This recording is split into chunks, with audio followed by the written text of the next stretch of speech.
افغانستان کې یو لوی جنگ و دلته. افغانستان جنگ زدہ ملک رہا ہے. کابل کا کوئی بھی حصہ بدامنی سے محفوظ نہیں تھا. ایک سال میں افغانستان کی صورتحال مکمل بدل چکی ہے. راستے کھلے ہیں، دن رات لوگ سفر کرتے ہیں. امن و امان کی صورتحال بہتر ہے. کبھی کبھار چھوٹے موٹے واقعات ہو جاتے ہیں جسے ختم کرنے کے لیے کام ہو رہا ہے، لیکن مجموعی طور پر حالات قابو میں ہیں. زموږ ټول هڅه روان ده. اول خو داعش د تیر یو کال په داعش کے خلاف ہماری کارروائیاں جاری ہیں. ایک سال میں 1200 سے زائد داعش کے جنگجو گرفتار ہوئے، تقریباً 600 مارے گئے اور ان کے 200 مراکز کو تباہ کیا گیا. وہ اب بہت کمزور ہو گئے ہیں. اسی لیے کبھی گرین بیلٹ پر تو کبھی کسی ریڈی میں بارودی مواد نصب کر کے دھماکے کرتے ہیں. یہ ان کی کمزوری ہے کیونکہ اب ان کی رسائی دیگر اہم مقامات تک نہیں ہے. ہم کارروائیاں کر رہے ہیں اور بہت جلد افغانستان سے ان کا خاتمہ ممکن ہوگا.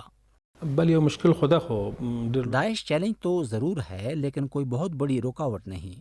کوئی علاقہ ان کے کنٹرول میں نہیں ہے اور وہ چھپ کر وار کرتے ہیں. یو خدا موضوع تر تحقیق لاندې د اسلامي امارت دې باندې هیڅ خبر نه و د قضیې. ایمن الظواہری کی ہلاکت کے حوالے سے تاحال تحقیقات جاری ہیں، لیکن طالبان کو اس واقعے کا کوئی علم نہیں تھا. تحقیقات کے بعد ہی کوئی نتیجہ اخذ کیا جا سکتا ہے. تر اوسه پر معلومات دا داسې دلته هیڅ شی نه دي ښکاره سوي. ایمن الظواہری کی ہلاکت کی ابتدائی معلومات میں راکٹ جہاں بھی لگا اس نے اپنے ہدف کا مکمل خاتمہ کیا.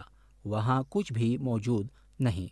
مزید تحقیقات ہو رہی ہیں جس کے بعد صورتحال واضح ہو جائے گی. تاحال ہم اسے ایک دعویٰ ہی سمجھ رہے ہیں کیونکہ یہ ایک بہت بڑا واقعہ ہے، اس لیے بہت اہمیت کا حامل ہے. وقت ضرور لگے گا لیکن ہم کسی نتیجے پر پہنچ جائیں گے. تلاش روان ده، نهایی تلاش روان ده چې مکتبونو مسئله حل سی. لڑکیوں کی تعلیم کے حوالے سے کام ہو رہا ہے. ہم چاہتے ہیں کہ کوئی ایسا حل نکالا جائے جو سب کو قابل قبول ہو. اس حوالے سے ہم کوششیں کر رہے ہیں اور یہ کام بہت جلد ہو جائے گا. بلې دا خو ضروري ده چې په رسمیت ومنل شو، خو زموږ سره اوس هم نړیوال تعامل رسمي ده. یہ ضروری ہے کہ عالمی برادری ہمیں تسلیم کرے کیونکہ ابھی ہمارے روابط دنیا کے ساتھ محض رسمی ہیں. جن ملکوں کے تحفظات ہیں انہیں چاہیے کہ وہ ہمارے ساتھ بات چیت کریں تاکہ افغانستان دوبارہ سے دیگر مسائل کے ساتھ اقتصادی مشکلات کا شکار نہ ہو جو مستقبل میں کہیں خانہ جنگی کا سبب نہ بن جائے. ہمیں تسلیم نہ کرنا کسی کے بھی مفاد میں نہیں ہے. تعامل کول نړۍ سره او دا ډیره ګټه کې هم د امنیت برخه کې هم په اقتصاد برخه کې هم د نړۍ د آرامۍ په برخه کې.